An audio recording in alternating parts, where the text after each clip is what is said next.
This is CBC Here and Now. It's like she was just so warm and friendly and kind and just beautiful. She just thought it would be such a big difference and stuff from home. She wanted those new experiences. A Canada Day tragedy. An international student dies in a swimming accident in St. John's. Tonight, her new friends are helping her family get her body back to South Africa. Iconic Newfoundland and Labrador artist David Blackwood passed away over the weekend. This is a massive loss to our art and to our culture. We'll remember him coming up on Here and Now. Good evening and welcome to Here and Now. I'm Carolyn Stokes. Well, this long weekend was a tragic one for two teenagers. There were two swimming-related deaths in the province. So let's start on the West Coast. The RCMP underwater recovery team found the body of a 17-year-old boy in a pond in western Newfoundland. Police were called to Cow Pond in Mackay's just before 5 p.m. Saturday. The teen had gone missing while swimming with a friend. He went under the water and never resurfaced. People nearby searched for him without success and then called police. Firefighters also responded, as did Barishaw Search and Rescue. The boy's body is being taken to the office of the Chief Medical Examiner. And tragedy also struck the Avalon Peninsula this holiday weekend. A 19-year-old girl with big dreams of life in North America died after drowning in a popular swimming spot near St. John's. Here Now's Garrett Berry has that story. Natasha Gosho lived in Newfoundland for just a few weeks. She only arrived in May, but in her short time, she made a big impact on her new friends. She was so comfortable with me right from the beginning, and I thought a lot of her. Right, she was funny and so kind. I just connected with her so well. That's just the kind of person she was. She was just so warm and friendly and kind and just beautiful. The 19-year-old was studying at Memorial University with hopes of maybe becoming a pharmacist. Moving here from South Africa, her friends say she arrived in this province with an open mind and an open heart. She said back home there's still kind of, there's still a bit of segregation and stuff. And she said here she felt so welcomed by everybody and everyone was so openly friendly. July 1st was supposed to be her first Canada Day celebration at Sunshine Park in St. John's. The day ended in tragedy. Gosho died after she fell off an inflatable swimming float. Really, it was just a freak accident, really. I mean, all it takes is just a second for, your world to change. In the days since, her friends say they've been overwhelmed by the support from their peers and the community. They've raised thousands of dollars, money that will help Gosho's family repatriate her remains. I posted it on Facebook, and I don't use Facebook. I had maybe 20 friends. But in 24 hours, we raised all that money and more. For this pair, the past few days have been surreal. They say they have a lot to learn from Natasha, even now. It's so inspirational to see her coming from this foreign country to being so open of all these new experiences and just jumping head first into it. It's just we all got to try to be a little bit more like that. I've learned a lot from her. Garrett Berry, CBC News, St. John's. Well, a kayaker was rescued after capsizing in the ocean near Northern Bay Sands on Saturday. The RCMP says a fellow kayaker transported the capsized kayaker to a rocky cliffside along the shoreline. Police say the individual was then rescued and transported for treatment for cold water exposure. Well, in other news, world-renowned artist, teacher, and Newfoundlander David Blackwood has died. Blackwood passed away over the weekend at his home in Port Hope, Ontario. His art depicted working life in Outport, Newfoundland as vast and dark with depth beneath every surface. Here Now's Jeremy Eaton has more. Newfoundland and Labrador has lost an iconic artist. David Blackwood died on Saturday, surrounded by family. He was 80 years old. Born in Wesleyville in 1941, raised among those whose livelihood depended on the sea, Blackwood is probably best known for his blue-black etchings of Outport life, mummers, icebergs, whales, and men at sea. In a 3-room school, he credits one book, The Makers of Florence, for starting his life's work. Had a tremendous influence. It actually told me that some of the greatest people who had ever lived did nothing but draw and paint. So it was a go-ahead for me to pursue, drawing and painting. His work is now featured in Florence, in the Royal Collection of Queen Elizabeth II at Windsor Castle, and in almost every major public gallery and collection across Canada, including here at the Rooms. This is a massive loss to our art and to our culture. David Blackwood was one of the most beloved and collected artists in Canada, but for us as a province, what he represents is the loss of one of our greatest storytellers. Blackwood stopped by the Rooms about a decade ago, donating his work, which sits on display today. He is an artist that people have grown up with, that has come to define an experience of this place, a story of this place, and that's where his importance lies. His death coming just a month after the loss of Christopher Pratt, along with the recent deaths of Mary Pratt and Gerald Squires. We have lost a part of our history. The stories that they have told through their artworks, the way that they have shown us the world, everyday life, the land, the importance of our stories as a province. But what lives on is their stories through their artwork. That's where their legacy exists. That's where their importance exists. Jeremy Eaton, CBC News, St. John's.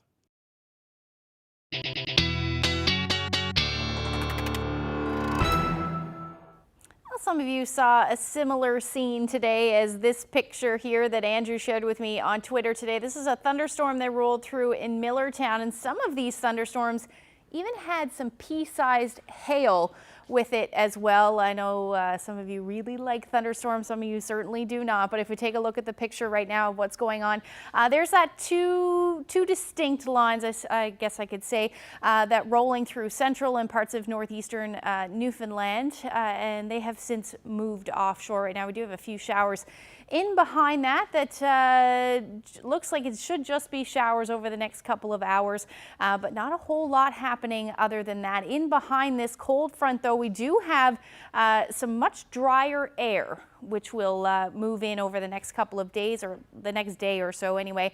And then our next system that we're watching sitting over Ontario, or heading towards Ontario, I should say, this will be our next weather maker. So we'll start to see some showers move across the maritime provinces as we get into the overnight into Wednesday morning. Eventually by Wednesday, this is when we'll see that humid air return again across the island, and then some showers as well. We'll time it all out, tell you how much to expect coming up.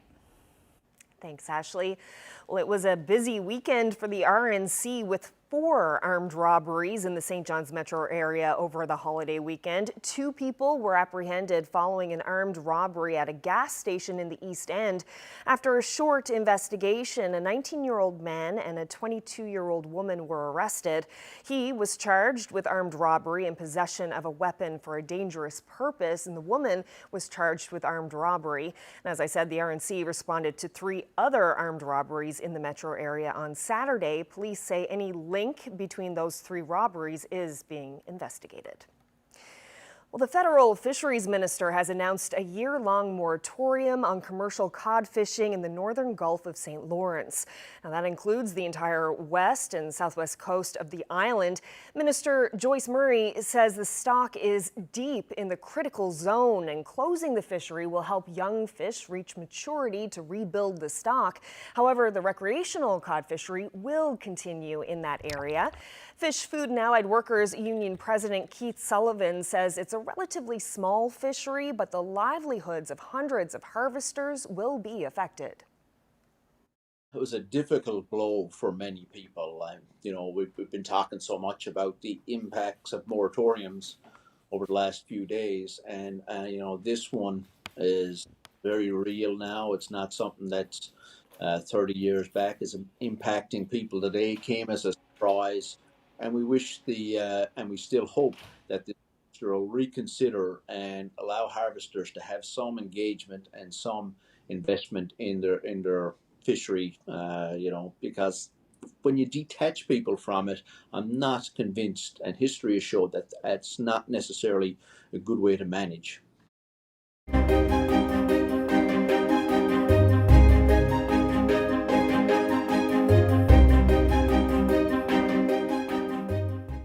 We're continuing our month-long coverage on the 30th anniversary of the cod moratorium. When northern cod collapsed in 1992, tens of thousands of jobs went with it.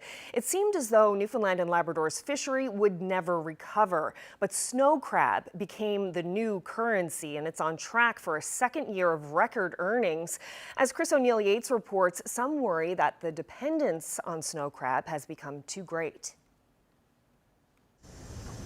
The signs of prosperity are hard to miss. Bigger boats and wharves, massive factories, all depending for the most part on snow crab. There's a lot more money invested in the fishery today than it was in 1992 when we were fishing cod.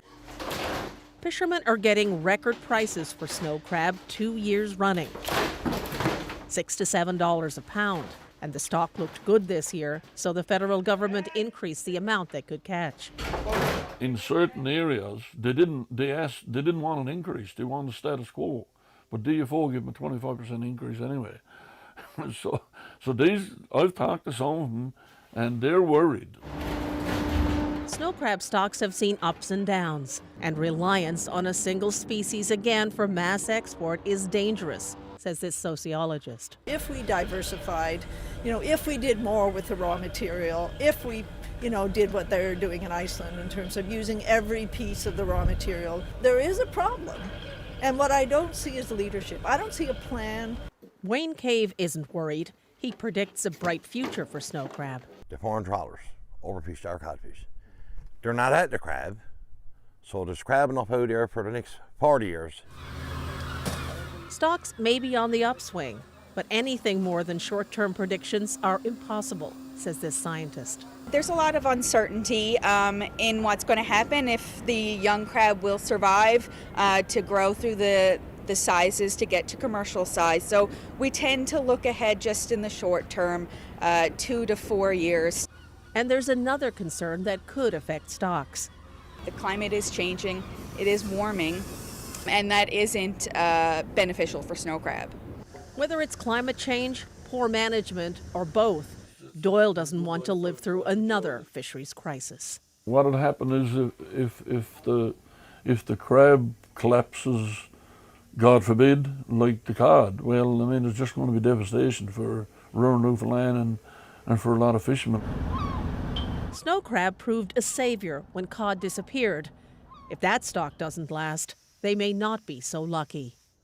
Chris O'Neill-Yates, CBC News, Bay de Verde, Newfoundland. Well, from one industry to another, after a 2-year hiatus, the RE/MAX Center was buzzing once again this weekend with the sound of dozens of tattoo guns. The 6th annual St. John's Tattoo Convention was organized by Troublebound Studio, and it connected local tattoo lovers with artists from across the country. Today is our 3rd run at our 6th annual St. John's Tattoo Convention. We suffered 2 cancellations due to the pandemic, but we are back. We have 75 tattooists from across Canada and Newfoundland, all here providing people with tattoos. Stepping back into something like this carries a fair bit of weight and responsibility because we're still in dangerous times. Things are not 100%. And we're watching a lot of people deal with aspects of that as other industries that may have sort of capsized a bit, like say aviation, also play into how easy it is for us to travel or experience things that like 3 years ago we wouldn't have thought twice about. So to be able to have the show and to have people attend it and to have people feel comfortable and have people feel safe, that's an incredible level of trust. And it's very important. The visitor numbers have been pretty phenomenal. We had just over 650 people through the door yesterday with over 220 tattoos done. The weekend will go over 1,000 plus as far as visitors, and probably around 600 or even more tattoos. The show is a little different than other conventions. You don't have a lot of bells and whistles that people put into conventions to sort of draw people in who just want to have a look around or other aspects of things. There's no vendors like selling t-shirts or scented candles or anything like that. This is strictly about tattooing. And most of the clients that are coming through the door are unbelievably well researched. They know who they want to get tattooed by, and they know what kind of imagery these people work with. So for tattooists, it's kind of a dream weekend. Well, it took a few weeks, but the Newfoundland Growlers basketball team has netted its franchise first win. Here's Cadogan, the Simpson, and there's the way you put it away. While playing at Munn's Fieldhouse in St. John's, the Growlers took down the Saskatchewan Rattlers with a decisive 83-60 win, led by 22 points from Brendan Sampson and 18 apiece from Shaq Keith and Terry Thomas. The team finally ended the 10-game losing streak. The Growlers won't rest on their lone victory and will be back on the court Tuesday night here in St. John's. Well, staying with sports, the streets of St. John's were filled with karate enthusiasts this past weekend. They were all headed to the Mary Brown Center for the 2022 National Karate Championships. Over 500 athletes competed. In terms of spectators, officials from out of province, this event brought roughly 2,000 people to the province this weekend to compete. All the athletes are here to compete for a spot on Team Canada and hopefully represent the country at the Pan American Championships at the end of August in Mexico, as well as the World Championships in Turkey in October.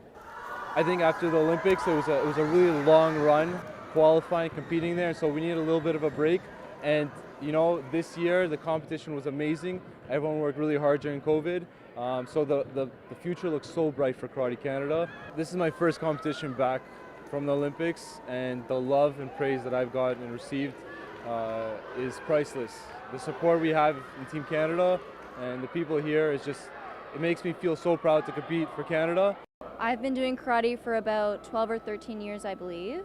I think I've been doing it for about 9 years, 10 years. It's really exciting, especially since we're here in Newfoundland to place first. Yeah, especially since COVID kind of took away our last 2 years. It's been really nice just to be here and to be able to get this experience of having a nationals on our home turf, which is really awesome. They bring a lot of awareness to karate, and just, I don't believe we've had it in Newfoundland in a really long time, and it was done terrifically. It was really nice. Great turnout with the volunteers, the staff here in the stadium. The facility is wonderful. The weather has been tremendous, and actually I'm born in St. John's, although I moved away 30 years ago, so I was warning people that you never know, and it's been fantastic. So the event overall is a fantastic success. Karate Newfoundland has been a wonderful host. The city destination, St. John's, as well, has been very helpful for us. When I was here in 2006, originally as I was an official at this time, that was my first championship here as a national official here in St. John's, and I'd left a number of years before. I'd started karate here at Memorial University. That was a little bit longer ago, and we won't get into the year. But Newfoundland was always considered kind of a warm-up. But in the last 10 years or so, I have to say that Newfoundland, there's a gold medalist here from Newfoundland, there's a silver medalist from Newfoundland, there's members, the gentleman, the president of Karate Newfoundland, Nathaniel Besso, is a former national team member who is, instead of going into coaching, I think he coaches as well, but you know, he's taken on that role of provincial president. So Karate Newfoundland has come a long way. They're competitive, just as competitive. You know, the teams aren't as big because the population isn't the same. But for a small province with a small population, big geography, they are very competitive. It's really good to see. And while I am neutral as a national president, I just want the best athlete representing us. I might smile a little extra when someone from the Rock is doing well. Since 2012, every year we've had medalists on the team. Many national champions since then, many multiple-time national champions. Since that point, we've been really accelerating our high-performance programs here and really putting a lot more funding towards developing our athletes, developing our coaches and officials. So moving forward, we plan to grow the team, continue to support our athletes as best we can, and continue all the great work that we've been doing.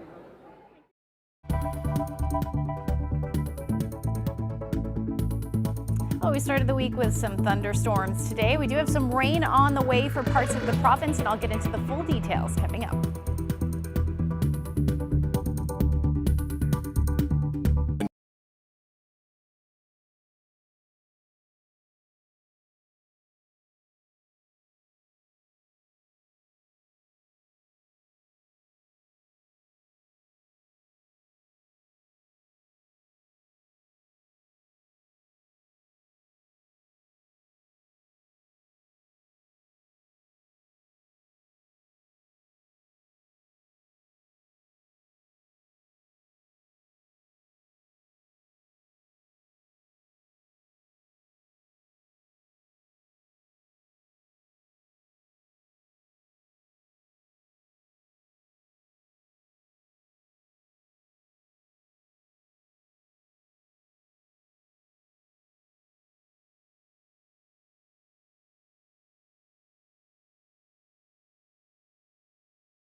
"7 days to remove their gear." 30 years ago, the lowest level of cod stocks ever recorded. the cod moratorium. Everything changed. There's nothing left here anymore. Generations later, life is still changing for people, communities, and the ocean. The moratorium, July on CBC Newfoundland and Labrador.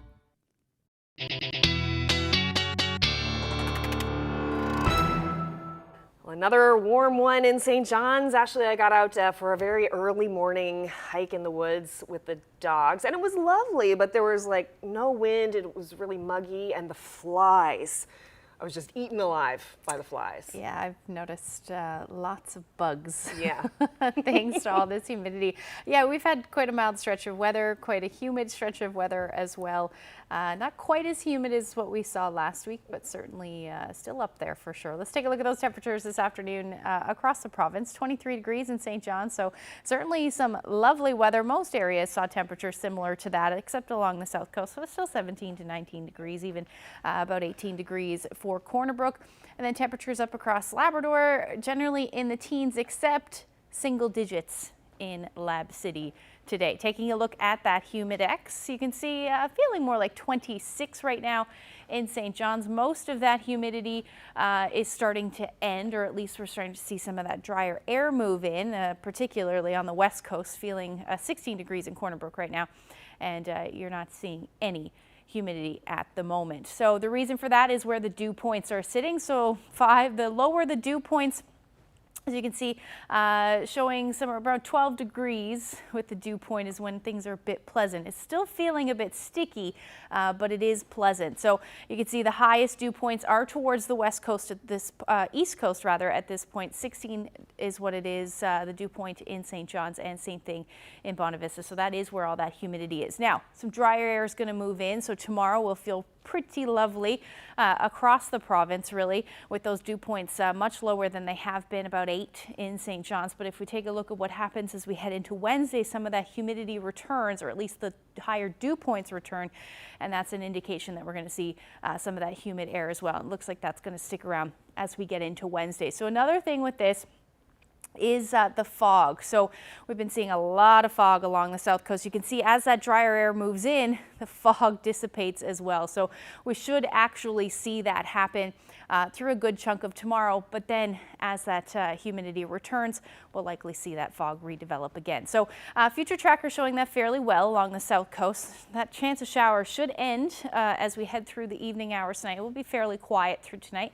We are looking at the chance of showers up across Labrador, mainly central and coastal areas of Labrador as we get into the early morning hours tomorrow. But temperatures are going to stay quite chilly as well. Lab City down to 5 degrees tonight, 6 in Nain, otherwise between 8 and 10 degrees for the rest of the Big Land. Then temperatures across the island should stay in the double digits for most anyway, around 11 degrees looks like the number tonight, with those winds out of the west around 20 to 40 kilometers per hour. Now temperatures a bit cooler for you along the southwest coast. Now as we head through tomorrow, showers pretty much the story for the first half of the day. You may see some sunshine in the afternoon for the Big Land as the day goes on. Not a whole lot of weather happening across the island as we see some of that drier air move in.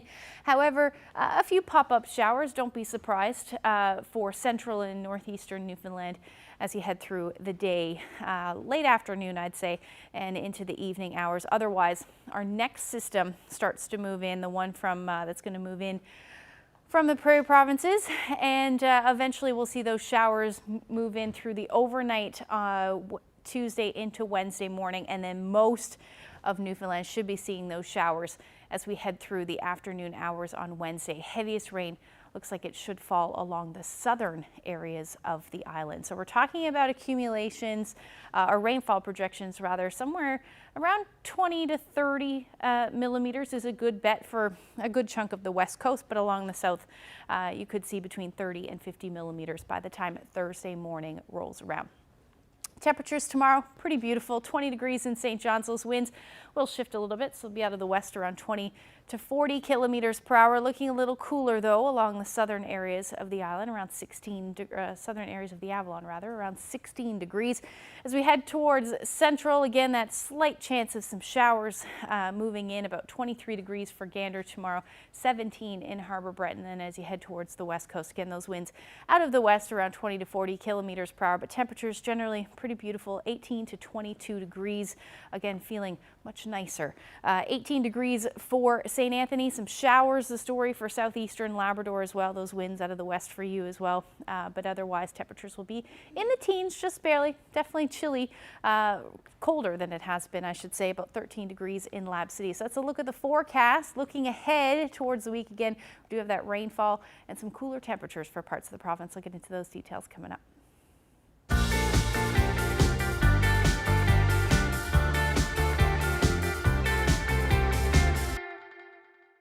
Well, a family in Cartwright is hoping to inspire others to get outdoors and get into gardening. CBC visited their garden and learned they swear by one very special garden ingredient, seaweed. Have a look. Seaweed got more minerals, bigger punch than anything in the world. Everybody got seaweed. We live in Newfoundland and Labrador. Throw some seaweed in, go to the woods, rake off the little bit of inch of soil that's in the woods, because that's all there is, 1 inch. Throw that on top. You're done now. You just set your seed, you're done. That in turn will the seaweed will feed the plant. It will decay, and next year, that seaweed is your soil. So then you got 2 inches of soil. And all the microorganisms and everything that goes on in the soil is, next year is going to be a bigger, better plant. It smells a little funky first. It really do.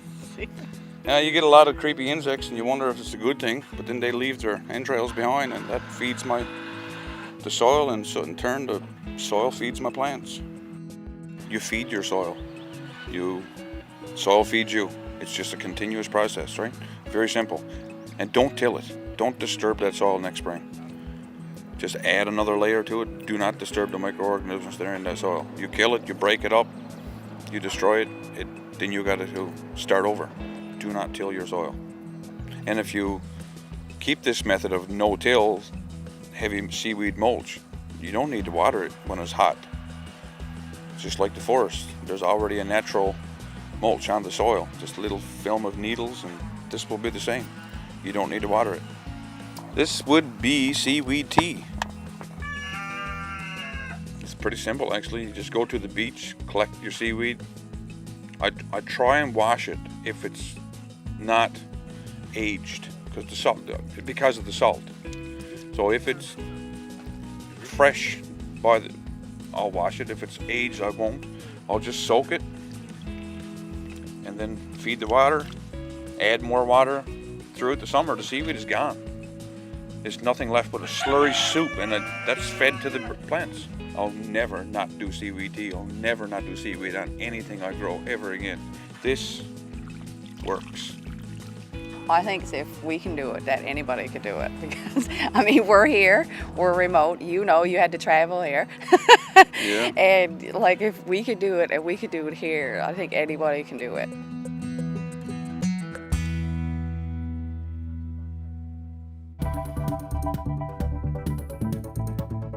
He is an artist that people have grown up with, that has come to define an experience of this place, a story of this place, and that's where his importance lies.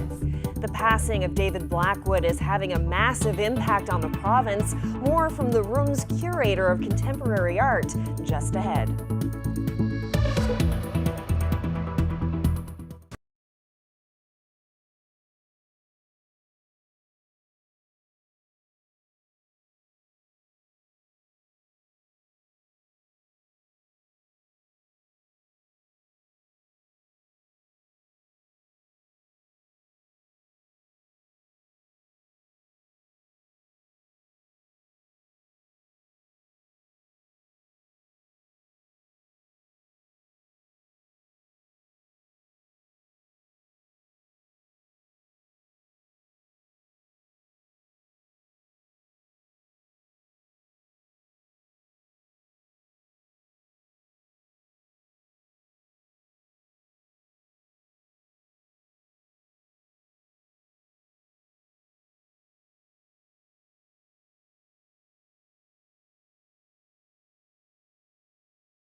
I'm Jeremy Eaton, and we are remembering the life and work of David Blackwood, who passed away over the weekend. Now, some of that work is hanging here at the rooms.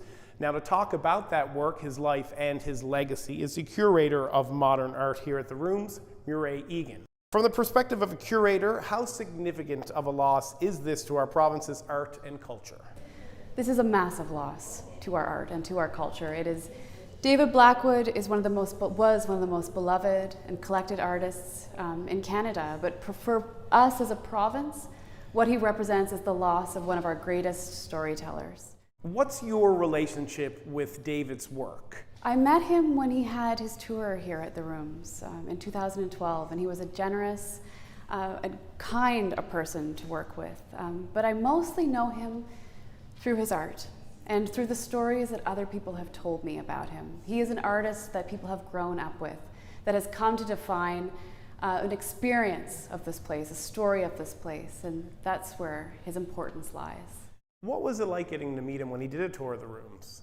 It was great. He has donated a number of artifacts and objects and artworks to this place that you see now behind me.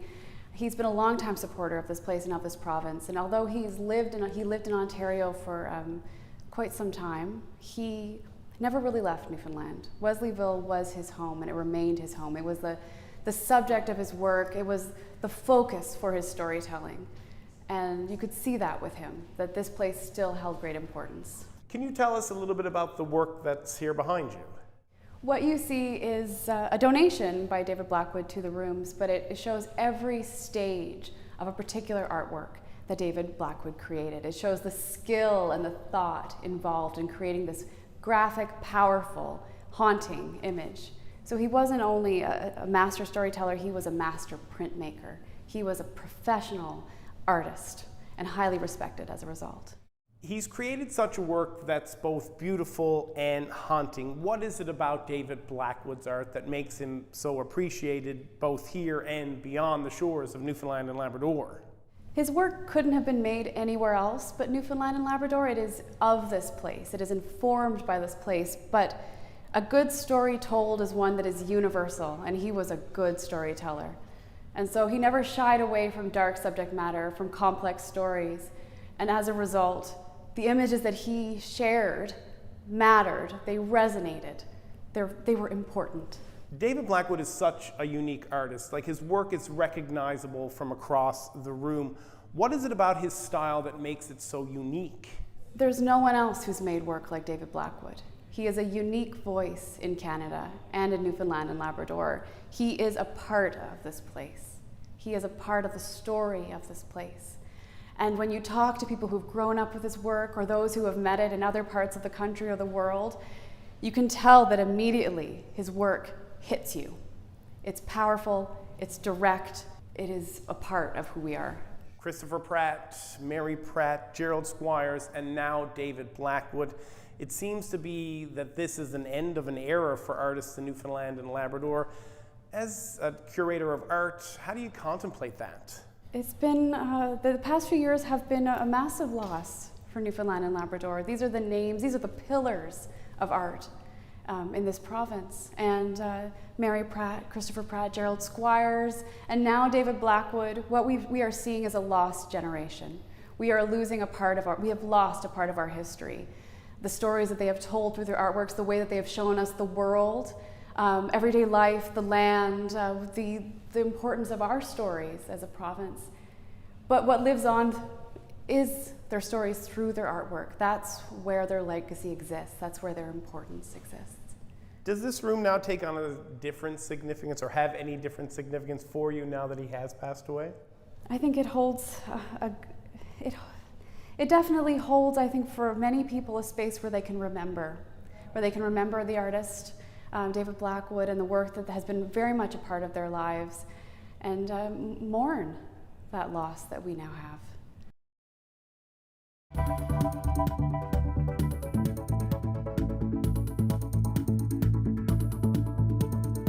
Well, tomorrow on CBC Radio's Newfoundland Morning, find out about some new exhibits at the Demasduit Regional Museum in Grand Falls, Windsor.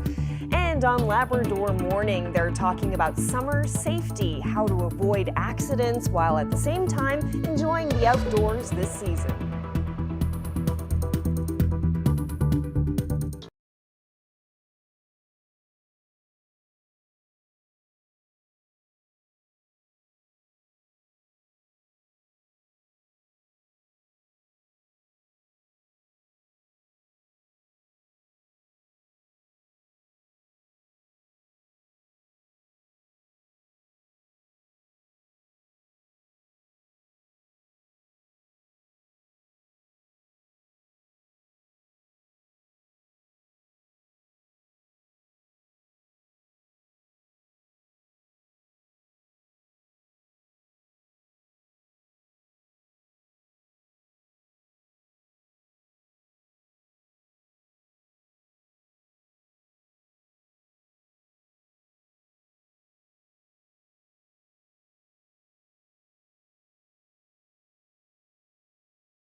On the site of a former Acadian village in Cape Breton, a national park has just opened its first campground in more than 40 years. The land has a controversial history. Former residents were driven out by Parks Canada. Now some of those people have returned. Christian Rouge reports. Parks Canada's newest offering in Cape Breton, called Mkwasatuck Cap Rouge, comes from both Mi'kmaq and French words that describe something turning red. Acadian settlers lived here before they were removed by Parks Canada in the late 1930s. Lorette McGilvery was the last person born in Cap Rouge and spoke during the campground's opening ceremony. I was very honored to be asked to be here today because I was the last one born here in Cap Rouge. And we were 8 in the family, 3 brothers and 4 sisters. But I was the last one to be born here in Cap Rouge. McGilvery and others who were displaced thanked Parks Canada for recognizing their role in taking away their homes. They also got a chance to go inside a visitor center made to look like a house villagers lived in. Yeah, it's a bit of a mixed emotion, I would say, when we recognize all the name of the family that used to be there. I almost have this little tear here coming. And at the same time, it's nice to see that they're happy that we recognized it, and then we give this opportunity for them to come back and have important moment of their life here. There is a mention of a wedding coming soon from the family that used to be here. But the site doesn't just appeal to former residents. It has all the features of a modern campground, like hot showers and internet access. Solar power provides the electricity for most of those amenities. The $7 million project took 7 years to complete and even includes new rental cabins. Which is sort of like a hardened tented structure that sleep up to 6. We also have the remaining walk-in campsites, and we have 3 of those are fully accessible campsites as well. So we went a long way to bring that camping experience. Parks Canada is still keeping the history of Cap Rouge alive, though. It's protecting what's left of the old Cap Rouge village. That recognition pleases McGilvery, who plans to be back to the campsite soon. Well, we're coming later on the 23rd of July because my granddaughter is getting married here. So it promises to be a very exciting day. But it will be a bittersweet day, as McGilvery only has one of her 7 siblings left alive to join her for the wedding. Christian Roach, CBC News, Shetty Camp.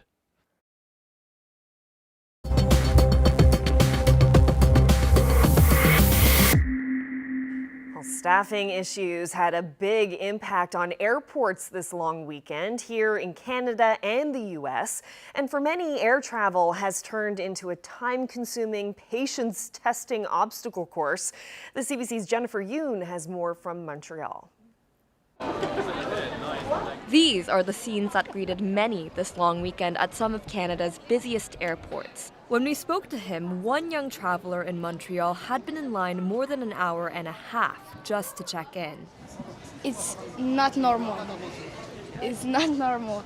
And this woman had been stuck here for more than 20 hours because of a missed connection. There were no connecting flights, there were no hotel rooms. I've been in line until 4 a.m. to get another boarding pass. With Canada Day and school vacations colliding, it's a monster travel weekend, one putting extra strain on already overburdened airlines and airports dealing with major staffing issues, all leading to hundreds of flight cancellations or delays, baggage woes, and long, long lines.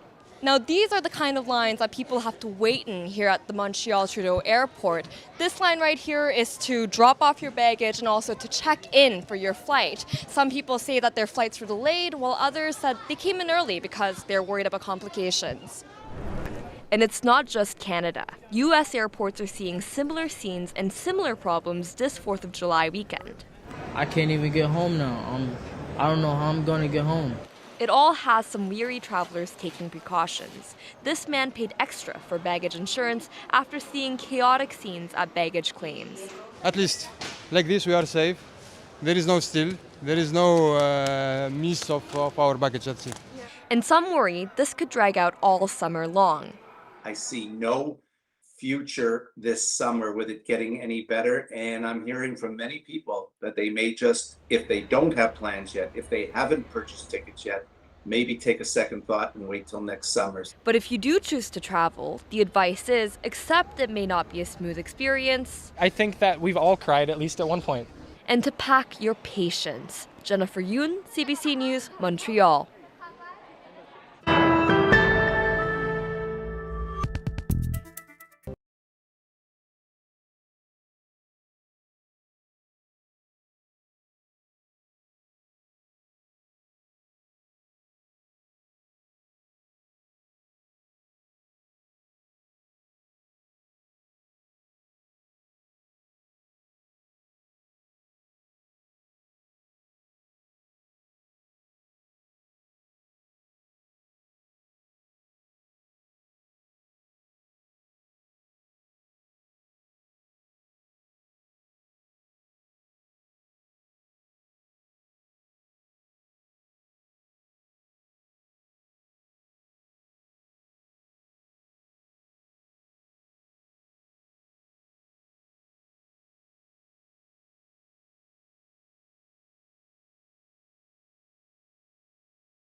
Before we get to the weather, we have an interesting story for you. Scientists from around the world are gathering on Sable Island to try to learn more about predicting marine fog. Yeah, tons of instruments have been moved there for monitoring this summer, and the CBC's Paul Withers went to Sable Island to report on this major scientific expedition. On Sable Island this summer, the horses, seals, and seabirds are making room for a host of scientists involved in an international study aimed at better predicting marine fog. We were planning this for now 2 years almost, and now hundreds of instruments are being deployed, and some of them are already sending data for us. Joe Fernando is project leader. Despite the clear skies when we visited, it's no accident the scientists are here.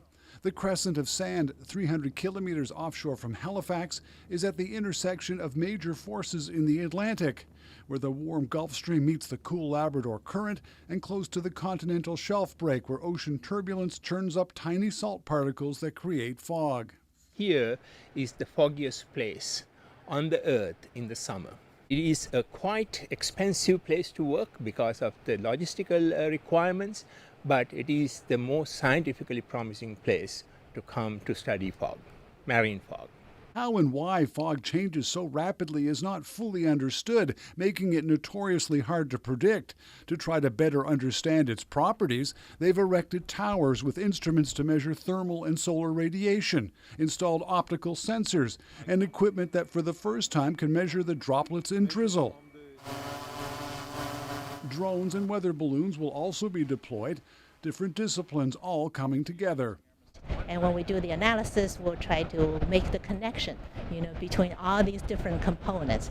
And that's why our measurement needs to be comprehensive, to have meteorology condition, to have the fog condition, and also to have the optical link. The research underway here on Sable Island is just the half of it. Scientists will begin a month-long cruise on board an offshore supply vessel that's been converted into a floating laboratory. This is quite ambitious. Ed Cregan is chief scientist for this part of the fog study. The ship will depart Halifax Friday with a whole other team to take measurements between Sable Island and the Grand Banks. This is a large-scale campaign from the ship perspective in particular because we're instrumenting so heavily in the atmospheric measurements, we're instrumenting so heavily in the aerosol measurements, which really has not been done on a vessel-based platform at all. Meanwhile, back on Sable Island, all the instruments have been fenced off at the direction of Parks Canada. Well, we do have 569 horses on this island, so the fences are primarily here to not only protect the instruments and the valuable equipment that the team has brought to the island, but also for the safety and protection of the horses. As big as this research project is, it is only part one of the study. Next year, scientists will move to the Yellow Sea off Korea to continue their research into the mysteries of fog. Paul Withers, CBC News, Sable Island. Wow, that's so interesting. It's very interesting. Yeah, from Sable Island to Korea. I wonder what's going to come out of it all, and if we'll benefit from it, our harvesters and people on the ocean here. I would have to say that definitely will. I mean, the more information we have, the better. So, right. Yeah, it's great. Awesome. Well, the long range forecast, how are things looking as we get later into the week? Yeah, so we're gonna see a break in this humidity through the day tomorrow, and then as we head into Wednesday, more rain and some humidity is gonna move back in. But much needed rain, really. We haven't seen a whole lot of it over the last little bit. Let's take a look at what's going on as we head into Tuesday evening and then eventually Wednesday morning. So there's those showers there. This rain will be heavy at times for most areas, particularly along the south coast, though. You could pick up between 30, maybe even 50 to 60 millimeters of rain, depending on where those heaviest showers are. But most of the island should be seeing showers as we get into the afternoon hours and then continuing through the overnight for a good chunk of the area as well. We're looking at temperatures still in the 20s. It's around where we should be sitting this time of year. 20, 21 degrees is the normal for most of the island. 21 so on Friday, Wednesday rather, and then those temperatures again along the south coast. We'll see that fog return. Temperatures will be cooler as well, so between 14 and 16 degrees for you. Up across the big land, looking at the chance of a few showers as well. Some sunshine in the mix through the day. Temperatures rebounding quite nicely though for Lab City, 17 degrees. Nain, you'll hover around 11 through the day. Now as we get into Thursday, we do have some cooler air moving in. That area of low pressure will head a little bit further north, and that means we'll return to some of that onshore flow, the northerly flow rather, for the coastal areas, northeast coast really. So it's your turn to see some of that cooler air. The south coast, you're going to see some pretty nice temperatures, 18, 19 degrees, even 20 degrees in some areas, which has not happened a lot so far this summer. But overall, things will stay unsettled for the most part. We'll see the chance of showers and then eventually some sunshine as the day goes on. So we'll definitely see some clearing skies. Temperatures across Labrador, the further west you go, the nicer, 19 to 21 degrees. And then again along the coast, your temperatures will be a bit cooler. Taking a look at the long range forecast, temperatures will stay in the high teens. So this is around where we should be sitting, between 17 and 19 degrees as we get into the weekend. Some shower potential for Friday morning. Saturday at this point looks absolutely beautiful. As far as central and western Newfoundland goes, a little bit more shower activity expected for Saturday. Temperatures around 19 degrees for both. And as far as eastern Labrador goes, the weekend looking unsettled at this point.